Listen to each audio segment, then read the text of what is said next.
two, three.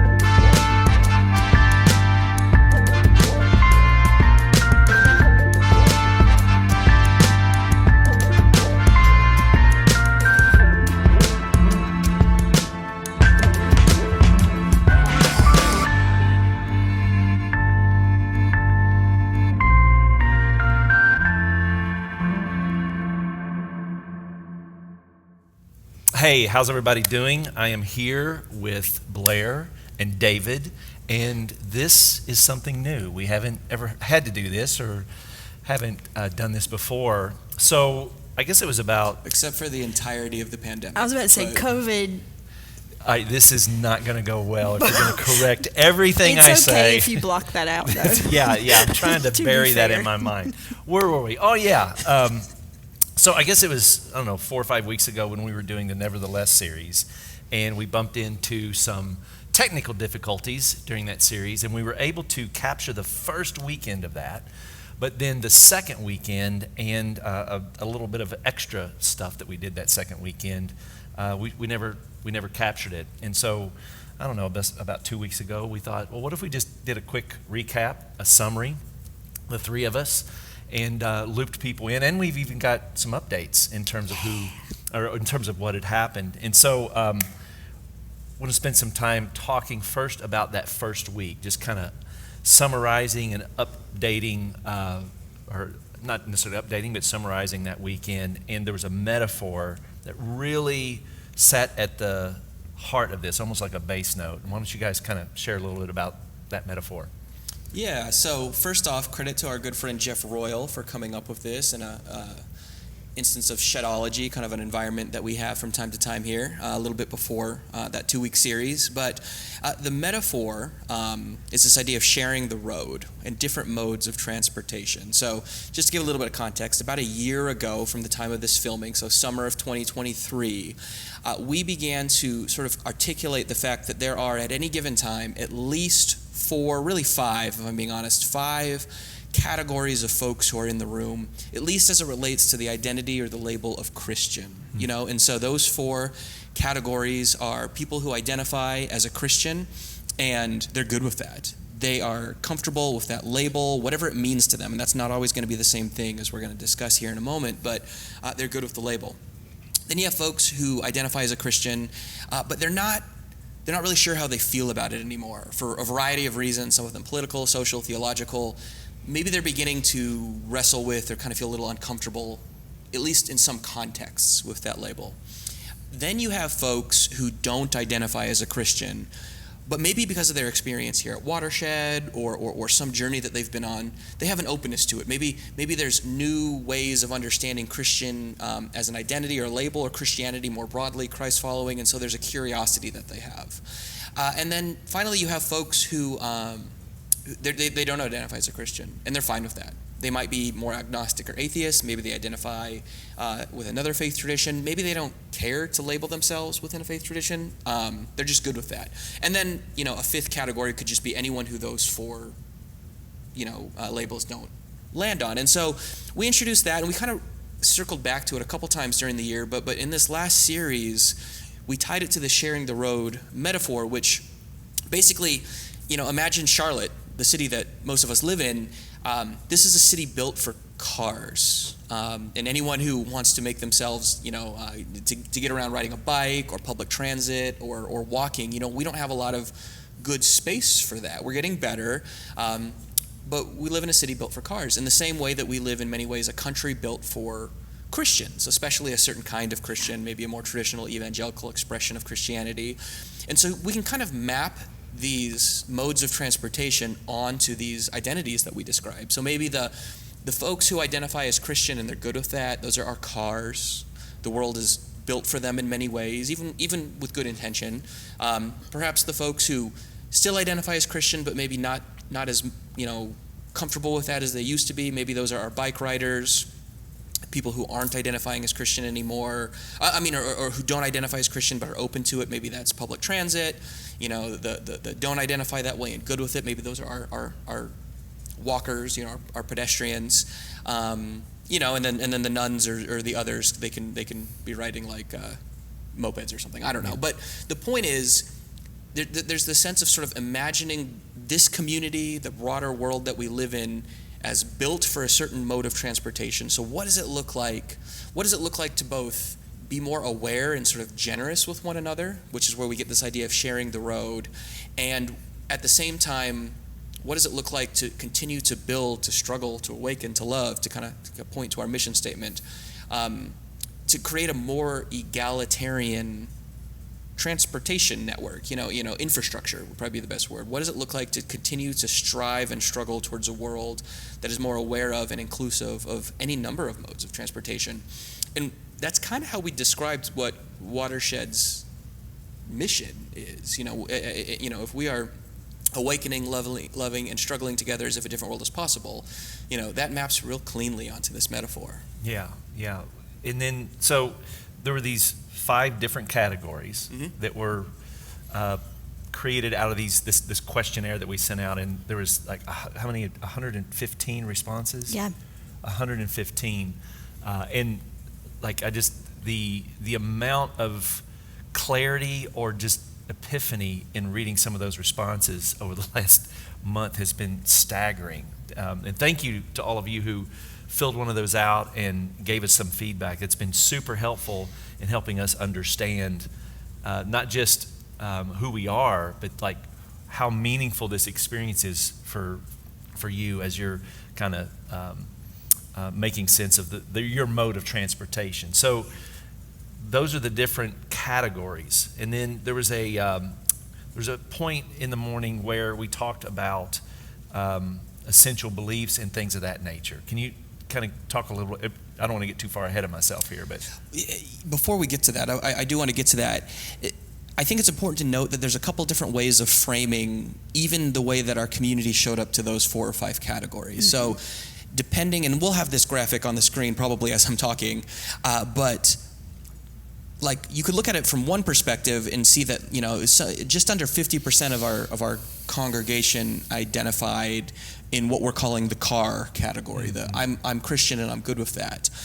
With about little over half identifying in one of the other 4 categories. So when you look at that on kind of at first glance, first blush, it looks like okay, well a majority, at least the largest group in Watershed, still identifies as a Christian and they're good with that. And we're going to nuance that a little bit more in a moment. You were alluding to that, but before we even get to that, there's another way of framing this, and we're going to have this second graphic, which shows that if you just divide it into 2 groups, people who identify as Christian and they're good with that, and then everyone else, well then actually that group that had been the largest group suddenly becomes a little bit of a minority, ever so slightly. And so we point that out not to necessarily make any sort of like bold declarative statement, but to just show the complexity. Like depending on the angle, depending on the perspective that you're considering this data through, it's really sort of easy to shape a certain narrative about who's in the room, how do they want to identify, what's important to them. It's not as clear cut as sometimes we think it is. Sometimes, to be honest, it's not as clear cut as many of you probably assume it to be, whether you're showing up on a Sunday morning or in midweek programming, blocks, book clubs, things like that.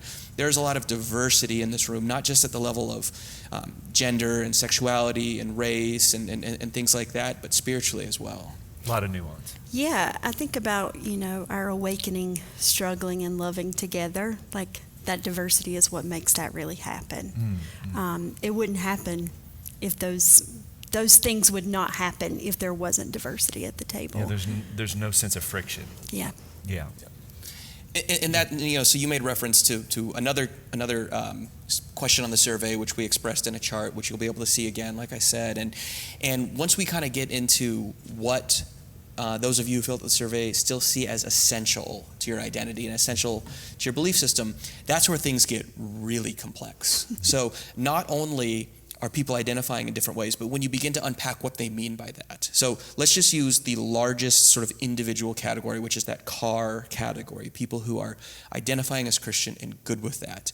even within that category, you immediately begin to experience a ton of complexity. Some of you, thank you, those of you who did this, and don't worry about it, to those of you who didn't, some of you wrote a small dissertations about how you would nuance those. And it was really interesting. There was times when even those of you who, identified as a car, identify as a Christian, are good with that, you kind of nuanced things in the comments, so to speak, that made you look or sound almost exactly like one of the other categories.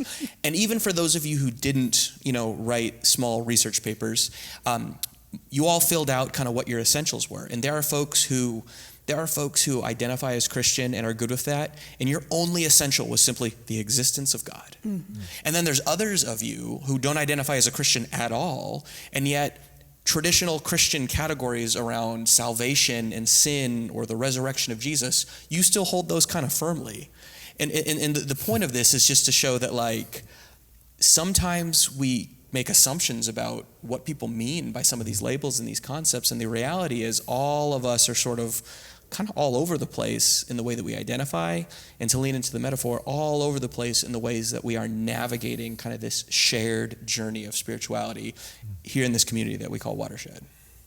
Yeah, it's there's a bit of chaos as people are growing into whatever it is they're moving towards. Mm-hmm. And I've used this phrase for years, but Watershed is a beautiful mess. It's like this collision of people, in some instances, finding a place of refuge, finding the connection they need, but then also, all right, how do I make sense of an unfolding reality when I don't even have language or categories to use some of your terminology there. So what was the point then of that metaphor and that morning?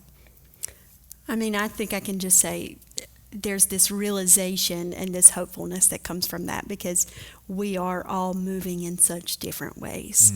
And there is beauty in each of those. Obviously, we've talked about not wanting to make one better than the other. There's no hierarchy of transport.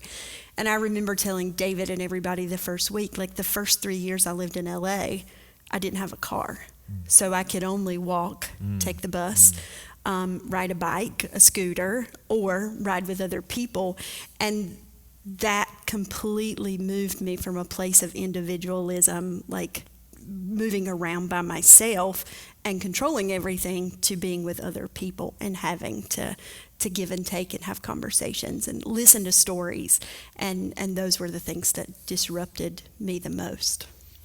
Absolutely. And this is key. When we first introduced some of these categories over a year ago, and then we kind of leaned into them further with this metaphor, a huge motivation was to make crystal clear to the people who are part of this community that our goal at Watershed, our goal as pastors, our goal in the leadership and direction of this community is not to move people from one mode of transportation, one label, one identity to the other. So there's no conspiracy or master plan here to make everyone cars, nor is there any conspiracy or master plan to kick cars to the curb and everyone now identifies as a biker or a public transportation user or things like that.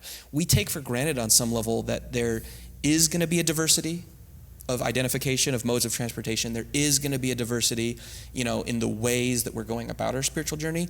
Here's the reality. Many of you might move, might evolve. You might learn, become accustomed to, become comfortable with a different mode of transportation in your time here. But that doesn't necessarily mean you're going to discard one of the old ones.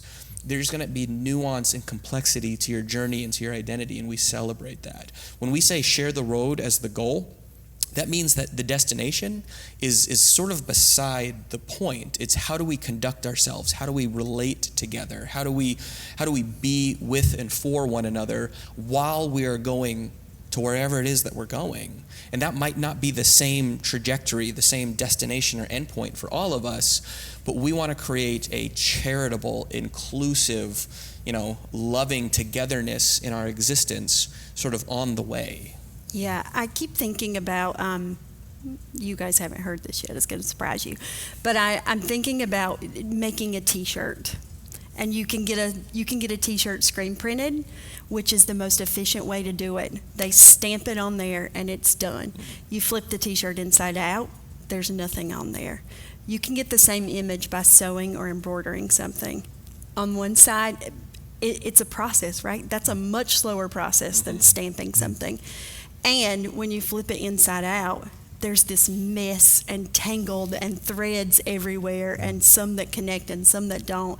And so that's kind of what I think about with us even, is like Watershed is a place where it is a process, and it's not about efficiency. We're not headed towards some kind of like big end goal, but it's more about learning together. That's good. That's good. I'm going to go out of order here a second.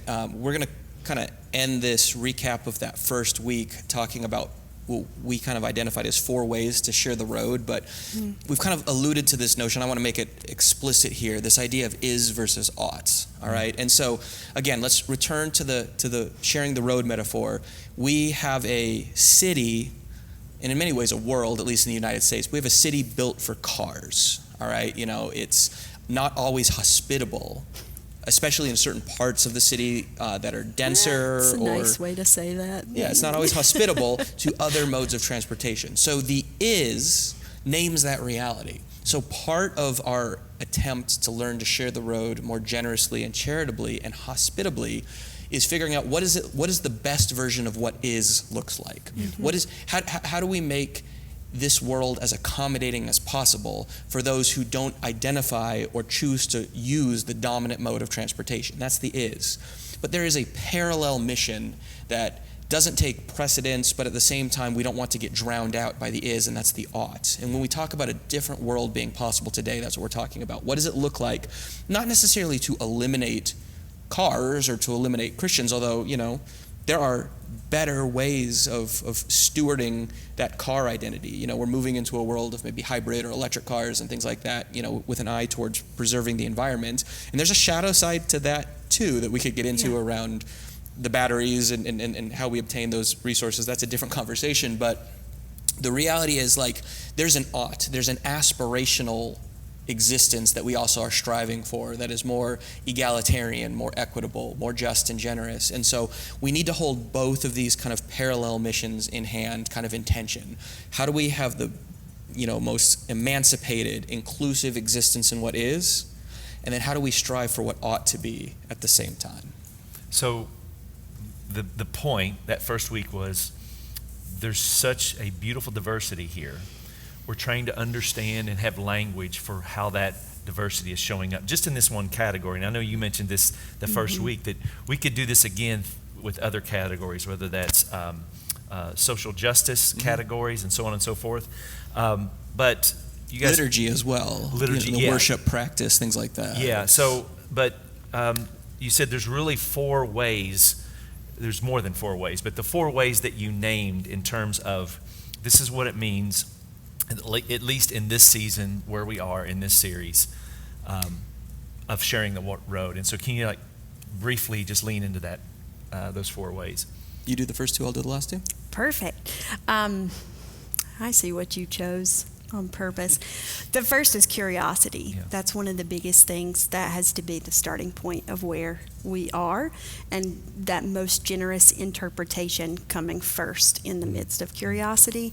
And then the second is that we love to learn. And I talked about how there's a space between knowing and not knowing, and the space in between all of that is really the important part, where it is the process of learning, and that requires a lot of different things, which David will talk about one of those, but I want to put play in there too. Like, I want Watershed to be a place that's fun and that we can playfully interrogate our theology too, or belief systems or practicality, whatever it is, philosophy. And so that learning piece is huge, and we live in a society that teaches us there's an end to learning. You know, you go through school in 12th grade. If you choose to go to college, then you get to learn a little bit more. But there's a graduation from learning, and I just don't think that that's reality. I think we've set our society up for failure in that. I'm going to use that play as the connective metaphor between that second point and the third one, which is this embrace of failure. And that is not something I think you hear often in this country, certainly not in American churches, but failure has to be part of the process. Failure is a teacher, to go back to that learning metaphor.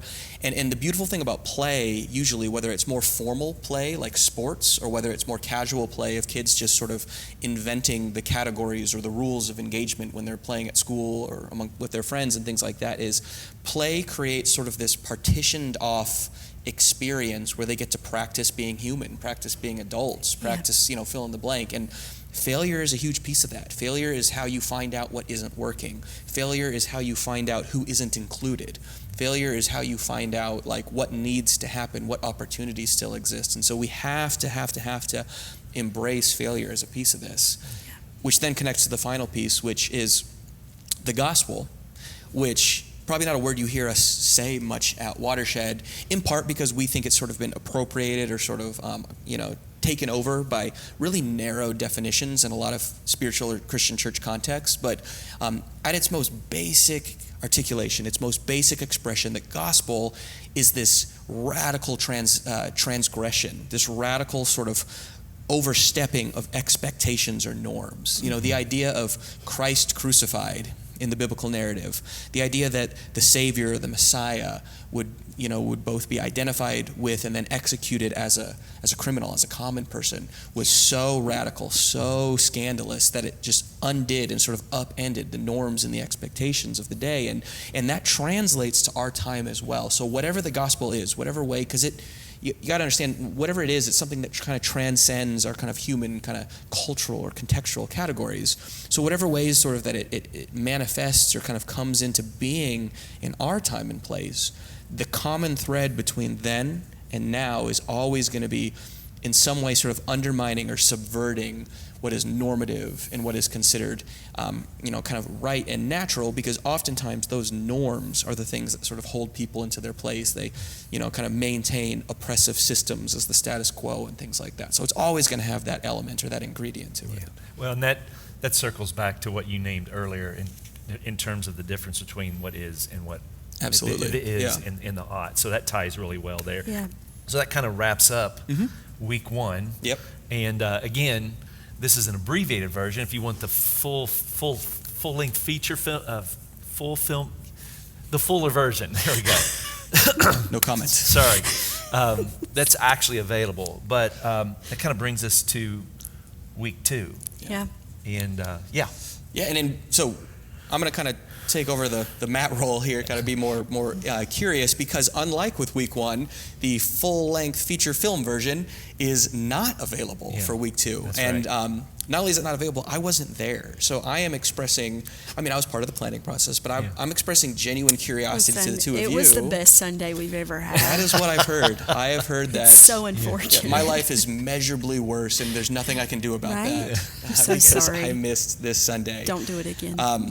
But there's a metaphor. So in the same way that there was a metaphor around transportation, y'all kind of built upon that and introduced a new, kind of more broader, inclusive metaphor. Can you talk a little bit about that metaphor of week two? Yeah, we started thinking about how if modes of transportation represent the different nuances of our faith and spirituality and so on and so forth, and then the roads are sort of the shared journey that we're experiencing together, then where do these roads lead and where do these roads exist? And often they're in cities or towns, and we chose the metaphor of a village. And for us, the village was this place where spaces exist. Yeah. And in just a moment, we're going to kind of talk about some of those spaces, but we thought it might be interesting and really exciting for you to hear from some of the folks who are, I guess, your neighbors here at Watershed, who are traveling in various types of vehicles, sharing the road and existing in the village. So check this out.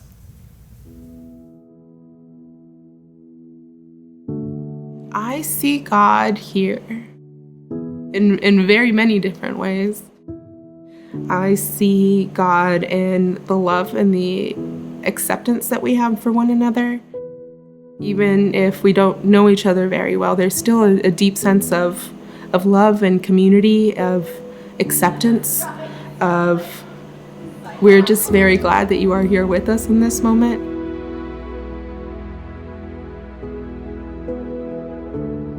remember God just kind of wrecking all of my presuppositions about life and love and faith, and what started to happen in my life and in the life of my family is that we started to align with the heartbeat of Watershed, and we didn't even know it. So when we showed up here, it was like, these are our people, and I think we've found our home. It symbolized like what I was looking for in like a faith community.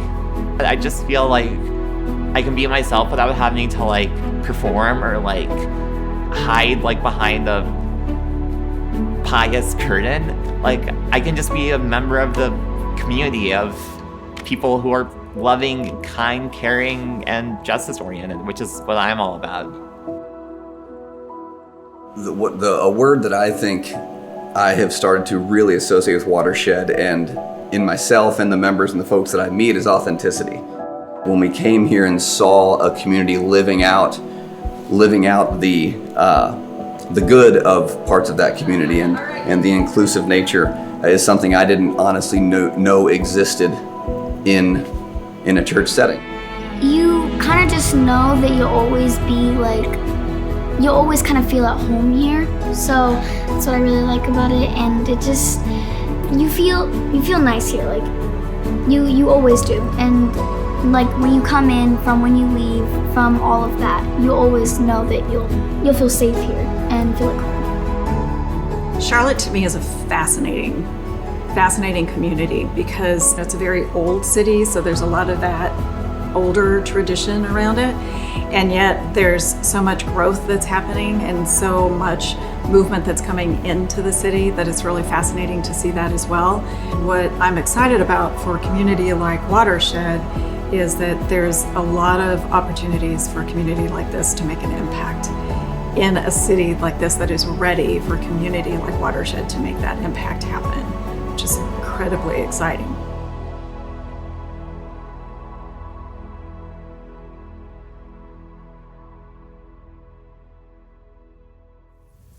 So that's our community. I love us. Oh man, yeah, just so amazing. So when I think about the village, it's all the different environments, it's all the different spaces that get created here at Watershed where people coexist, where they are finding connection, where they are processing, where they are sharing about lived experiences, whether that's here in this gathering or through regional collectives or greenhouse or shed students.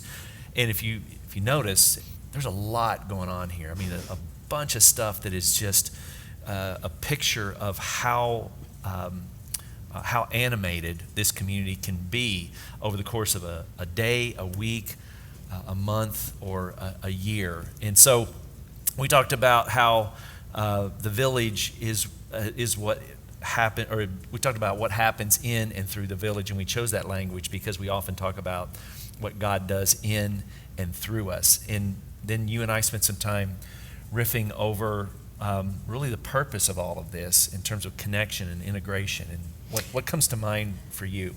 Yeah, we talked a little bit about there's not really a spectrum, but I see it as a spectrum. There's the Maslow's hierarchy of needs, where we talk about how we need each other. And then the goal, obviously, is that self-transcendence or awareness. And then the opposite of that is where that hierarchy came from, which was a community from Canada, an indigenous community, where it actually was a teepee. And so Maslow kind of flipped it upside down. And I don't know that to me, that's like individualism to community. And I don't want to say that either of those are the perfect right answer. I think there's somewhere in the middle that we have to go, where there's this expectation that we do take care of each other communally, but also there's some individual stuff that has to happen, right? Like we have to grow ourselves in order to exist in a healthy way around others. And so that raises questions about maybe the unspoken expectations we have, maybe the ways that we're conditioned to show up, and the desire to maybe subvert. Can you talk a little bit more about that conditioning and what our heart and kind of hope is in this? Yeah, there's like a list of 10 myths, but we drilled Yeah. it down to just Yeah. a couple. Yeah. Well, and I think too, with that, how we're conditioned to show up, kind of what we were just talking about, the communal versus the individual. There's and all of that during Maslow's time, there was a lot going on in history that shifted things to individualism for a reason. So I don't want to like demonize that, but I think that we are conditioned to show up in a way where we think somebody else is going to take care of it, right? Like we pay taxes so that somebody else fixes the potholes in the road. We pay taxes so that somebody else picks up the trash in the road. Like these roads that we're sharing in the village, that the way that they get kept up is not an individual thing. It's very like it's put on somebody else's shoulders. Somebody will take care of this. Yeah. Yeah. Yeah. If I don't raise my hand or pay my It's taxes, I okay. suppose, right? Right. Yeah. Right. Yeah. So then you did mention some specific kind of myths or assumptions that you want to combat, that you kind of narrowed things down to. So what does that look like? Yeah, there were a few. I sat down with the dream team for the garden, and they actually talked through a few myths and assumptions that exist. And one of the big ones that we hear from people is, I can't volunteer because I just don't have any more time to give. And we talked about this. If you put it in perspective, if you volunteer, for example, in greenhouse, one Sunday a month for, let's say, the whole year of 12 months, that's 24 hours of your year. Literally 24 hours of your year. Yeah. There's 2 hours you're expected to be here on a Sunday, and it's one time a month. So that's one myth that I think that is really helpful for people to hear in that perspective. The other part was that they didn't have all the answers. And so there's a lot of people that say, like, I don't know anything about kids, or I don't really like kids that much. But there are spaces for everybody to fit into in different varying ways.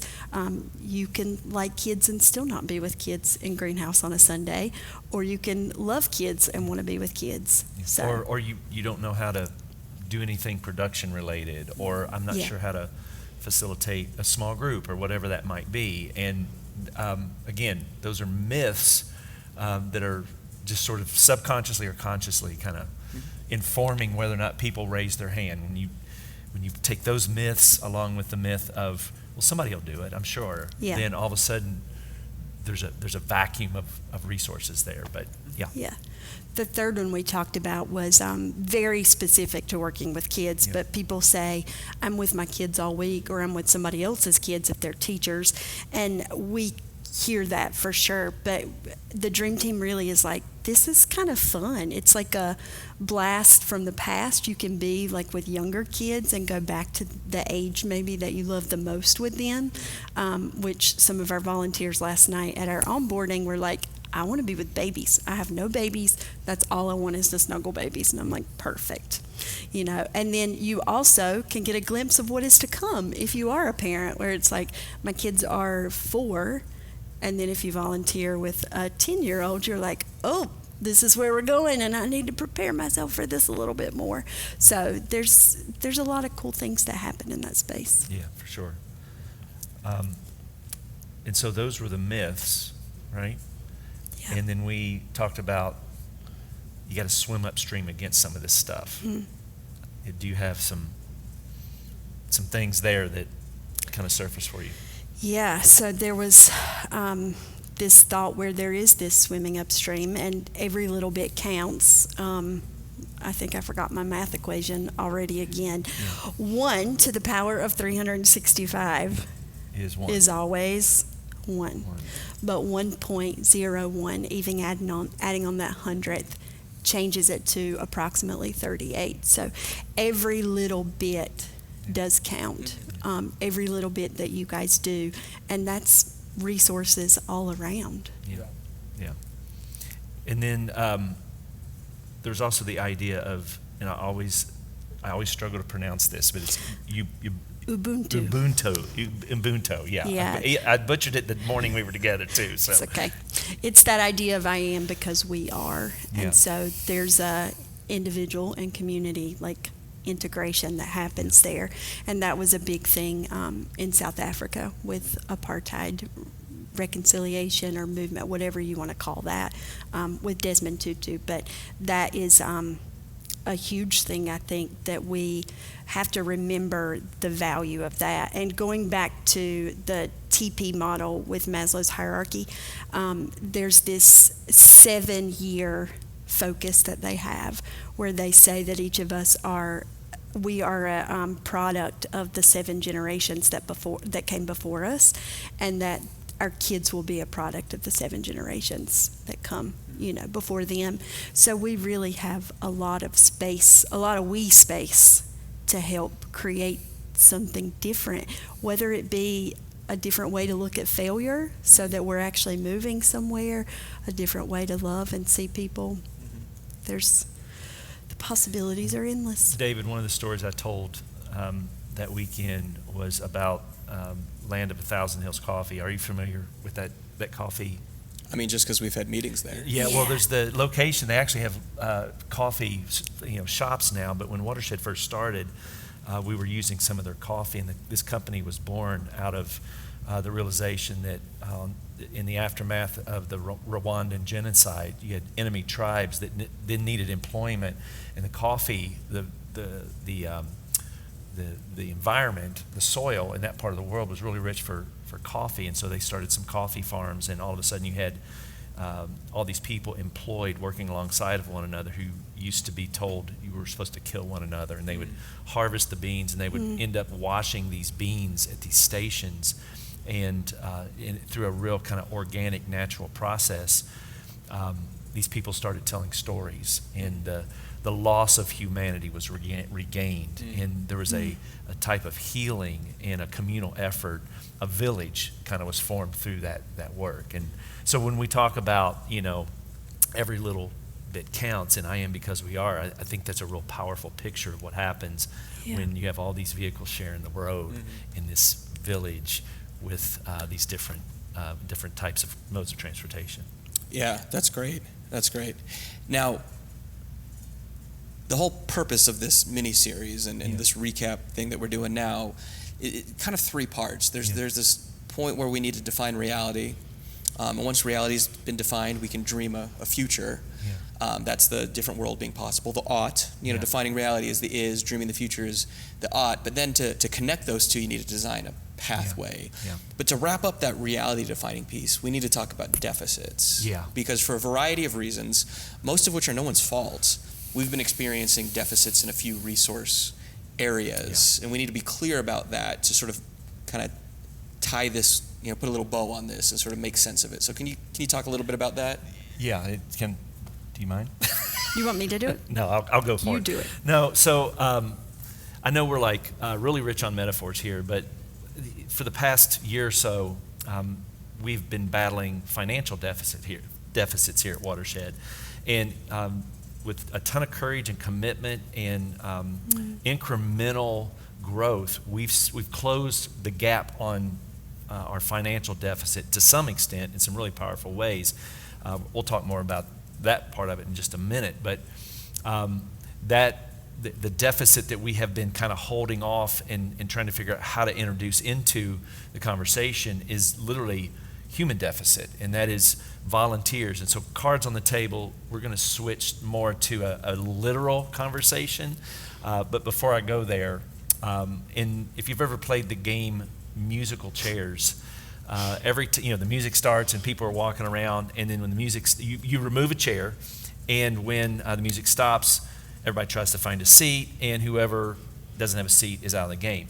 That's not what's been happening here with our staff and even with some of our volunteers, because instead of removing a chair, it seems like every time the music stops, a chair gets added. There's more to do.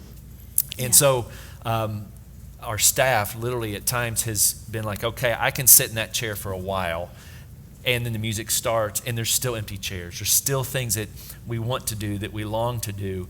The fact that this video is having to be made is a literal picture of that. We are, because we are in a deficit, things like technology doesn't work as well as we wished it would.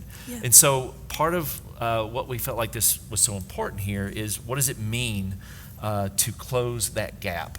And we literally that day stood up and said, Watershed, the way that you responded financially, you have to channel that kind of passion and energy towards what it means to start to volunteer and participate. And you had very specific numbers that you were shooting for in just greenhouse. And those, you want to revisit those? Yeah, so I was looking for 56 new volunteers for summer. We do something called Summer Serve, where we give all of our regular year volunteers a break if they choose to take it, and we fill in those 3 months with new people, some different excitement. They're trying it out. Some might stick around forever. Some might be like deuces after 3 months. But yeah, we needed 56. Yeah, and that was 2 or 3 weeks ago. Yeah, but also 2 days after we talked about this, I sent 80 invitations to an onboarding from sign up. So I mean, we got flooded. You guys met those. I've been doing this great 18 years here. I have never seen a response to a request for volunteers. We had 12 people that said, I'll jump into our production area, which is, we need probably about 28 total volunteers, but we needed 10 by June 1st, and we had 12 within a few days. And so that was a spectacular response. And then we started to think about, all right, there's always a need for more, because people, much like resources, people take breaks. And so to be able to constantly be asking for this sort of resource every month, if we could get just 4 new volunteers, this is always going to be important moving forward, and to be able to normalize it. And now we know that you guys have a gear in you that you didn't think you had. So that's really exciting. But that's how we wrapped up the first week. We talked about second week. Excuse me. In order to design that pathway, we need folks to raise their hand and jump in, and that was amazing. Yeah. And so, kind of to transition to the last portion of this video, just to sort of recap, both with finances, which you're going to talk about a little bit more in a second, and volunteers, we have monthly goals. Yeah. So even though the response on both fronts in the last year or so has been really robust, and that's awesome, because of the ongoing nature of this work, and because we have ambitions, and I think that's okay for us to have ambitions. We have dreams, strategic dreams about ways in which this mission of sharing the road can continue to grow and become more impactful and more inclusive. We have that financial goal that we talk about sometimes on Sundays, to add $600 a month of new recurring giving, and now we have a volunteer goal of adding 4 new volunteers, regardless of area, any area, but 4 new volunteers a month. Obviously, y'all blew that out of the water in May, but it's a new month now. Whenever you're watching this, it's already after May. Yeah. So the goal has reset. Yeah. We need at least 4 new volunteers this month, next month, and the month after. Yeah. And then that kind of led us into something that we'd never done before. Immediately following that second week, we did something called a town hall, and it was a bit of an experiment, but it was this effort to say, all right, we have to figure out ways for Watershed to talk about our resource, our financial resources. And it was pretty exciting, because after the first quarter, or actually the first 18 weeks of the year, we were able to measure that 18 weeks compared to the first 18 weeks of 2023. And we've grown. And I'm not surprised by that, but comparatively speaking, in terms of just our monthly average, you guys, you folks, are giving at a much greater rate, at about $9,600 more a month this year compared to last year. And then our reserves have grown almost to $30,000 compared to where they were last year. So that's really, really exciting. There's no slide for this, but our annual budget is $641,000. That's a $75,000 decrease from last year. So as an organization, we really try to tighten our belts and then lean towards our community and say, all right, if we can figure out how to piece this together in different ways, then not only are we going to be fine, but we'll start to move into the future with more stability and health. Now, having said that, there are still some challenges. And so right now, when we did this, we did the town hall initially, we were still behind in terms of our budget every month to the tune of about $1,800. We've got rental income that we rely on. There's a few partnerships that we are fortunate to have here that funnel some resources our way. But when you put all that together, it's about an $1,800 deficit. Again, because you're watching this now, you get the most updated information. And I literally named this that week. I said, gang, summer always ends up being a bit of a recession, a pullback. And so literally in the last 4 weeks or 3 weeks since we did this, we've seen our recurring giving drop almost to $1,000. So now instead of an $1,800 deficit, it's more like $2,800. Welcome to summer in the church world, I suppose. On top of this, remember, we're playing musical chairs still. And so the ability to bring on some staff and to provide more professional leadership here it's a non-negotiable. We have to do it. And so over the summer, we're actually going to bring on another teammate, but that's going to cost. It's going to cost us a little bit more each month. We have some social media needs that potentially will cost us a little bit. I think the thing that we just continue to ask of our community is if we can raise the tithe of giving every month by $600 of recurring giving, then we always tend to be able to pay for what we need to pay for and push Vision out further into the future. And so you're going to hear more about that on Sunday morning. The other side of it too is we've got huge things that we're going to have to start thinking about over the next 18 to 12 months. And again, this was all, I want to preface this with, this was a kind of a town hall environment where people were asking questions while I was talking about this. But somewhere between now and the end of probably 2025, we've got probably a 30-year-old roof that's starting to need attention. There's other building repairs, there's technology needs, there's a parking lot that we haven't addressed since we moved in, which was 7 years ago. And when you start putting all this stuff together, you're talking about a massive amount of resources that we're going to have to figure out how to generate those in order to take care of one of the spaces, per se, in the village. And so, that's kind of how we wound up the town hall. And I'm going to put a QR code, or we're going to put a QR code up at the end of this so that if you're still interested in getting involved with participating in volunteering or giving, thank you in advance, and please, will you consider doing that? And I guess that gets us to the end. First of all, this was a lot of fun. We should do this more often. But I'm just curious from the two of you, like when you think about where we are at this stage of our development at Watershed, and just given everything that we've talked about over this series, like what do you hope for from here? And what do you hope people heard from us throughout this conversation? I don't know if it's possible for us to make clear enough, because I'm not sure if we even always have our heads wrapped around the expansiveness or the gravity of this idea of sharing the road or sharing the space. So like on the one hand, from like a conceptual standpoint, kind of in the abstract, I hope this metaphor resonates. I hope people find energy in this idea of what does it look like to coexist, to share, to maybe experiment with or learn more about other modes of transportation, to learn from others for whom that is the primary mode of transportation or the primary kind of point around which they identify spiritually. But to kind of bring it full circle and tie it to some of the stuff you talked about in the town hall, even this physical space of Watershed, this building, this facility, is shared space. Yeah, for sure. We are using this for our own sort of watershed-related ministry endeavors, but there are recovery groups who use this space every week. There are other nonprofits and folks who are doing really good work in education, in things like mindfulness and inclusivity work. There are folks, there are students using this space who are educating themselves and organizing around issues of like labor injustice and things like that. If this building, say nothing about the organization of Watershed, which we love and we think is important, if this building wasn't available, a lot of ministry, even beyond our own work, would go away. And that is that's like a tangible outworking of this idea of sharing the road. Because not only are we sharing the road with one another, we're sharing the road with other co-conspirators who aren't even directly involved in our work, but who are doing essential things here and abroad. Yeah. What about you, Blair?